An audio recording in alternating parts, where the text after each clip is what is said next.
Ladies and gentlemen, welcome back to Obsessive Compulsive Gaming.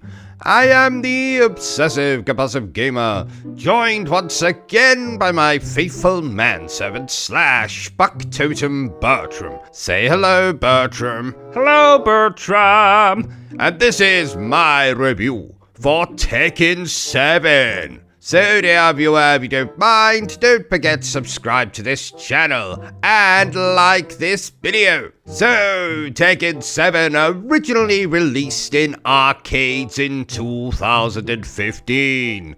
A year I remember fondly as the year I first played such fantastic video games as Batman Arkham Knight, Metal Gear Solid 5 The Phantom Pain, Resident Evil Revelations 2, and of course, that game that all you from soft bitches out there have been clamoring for a remake / remaster of, Bloodborne. But we're not here to discuss those games, we are here to talk about Tekken 7.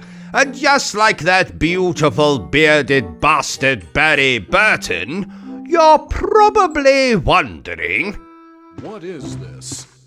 What is it? What is this? What is it? What is it? Well, let me tell you the only way I know how. Badly. So, Tekken 7 is the 7th mainline game in the Tekken series of beat-em-up video games. Though actually, it's the 9th video game in this particular series. 2 of the games have clearly been lost to the annals of time. Rather like the pop band Bewitched. Do you remember Bewitched? I love Bewitched. Their musically certainly bewitched me.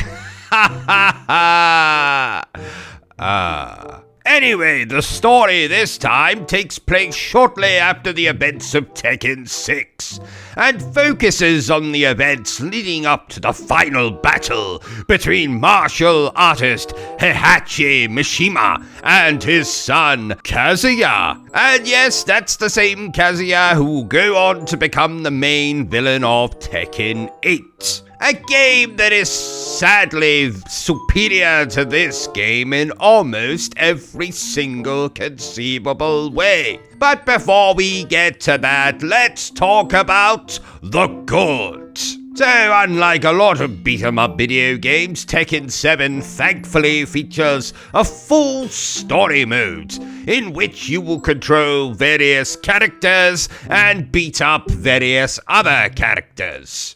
And thankfully, just like Tekken 8, which I have just reviewed, go and check out that review right now, this game is a bit of a blast to play.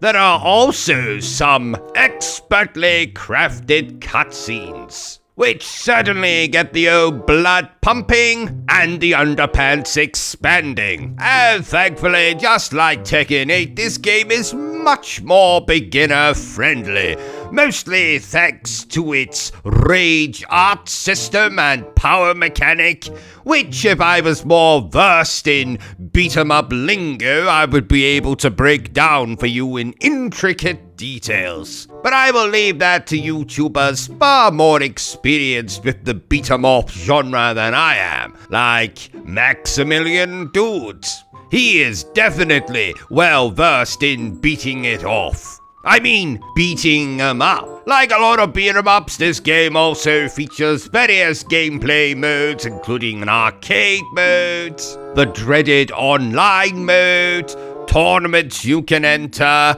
characters you can download, including that nutcase Negan from The Walking Dead. There's character stories. So all in all, there's plenty of content here to get your teeth into, or dentures into if you're over the age of 75, or had a rather unfortunate accident by smashing your jaw off a set of stepladders. Right, I've had enough praising this game. Let's get on to the bad.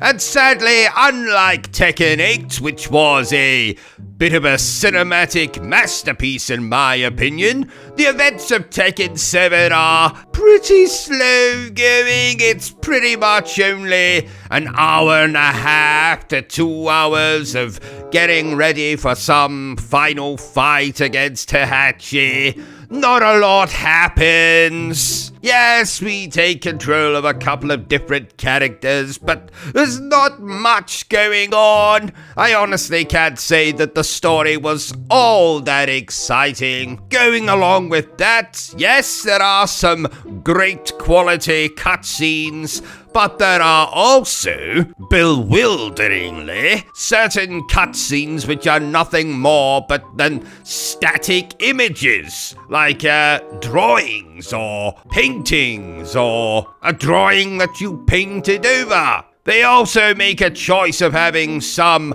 unknown journalist narrate most of the story, which is interesting, I suppose. But I have expected this journalist to turn out to be one of the established main characters of Tekken lore, but no, he's just a fucking journalist. Nothing more, nothing less. And yes, you did hear me before when I said that the story mode is about an hour and a half to 2 hours long, which I'm sure most of you will agree with me is far too short, just like Bertrum's attention span.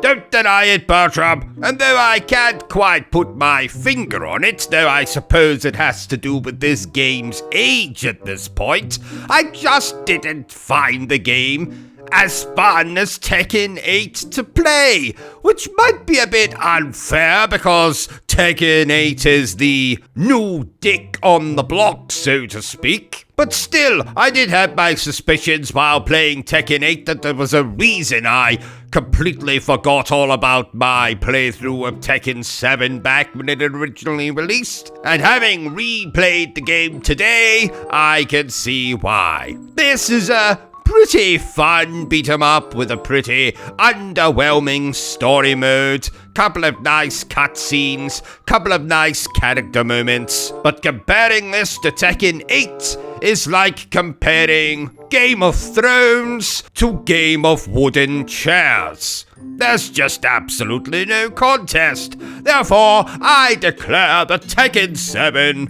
is okay. So there you have it, ladies and gentlemen, my totally not improvised review for Tekken 7. If you enjoyed this little review of mine, don't forget to give me a thumbs up. If you haven't enjoyed it, well then feel free to give me a thumbs down.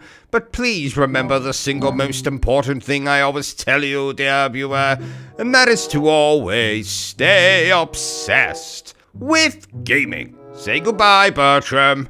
Goodbye, Bertram.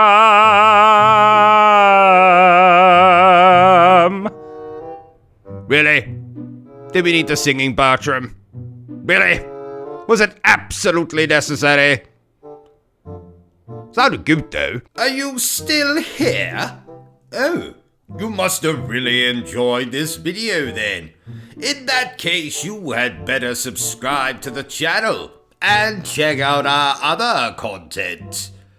Otherwise, you're a booby pants, and no one wants to be a booby pants.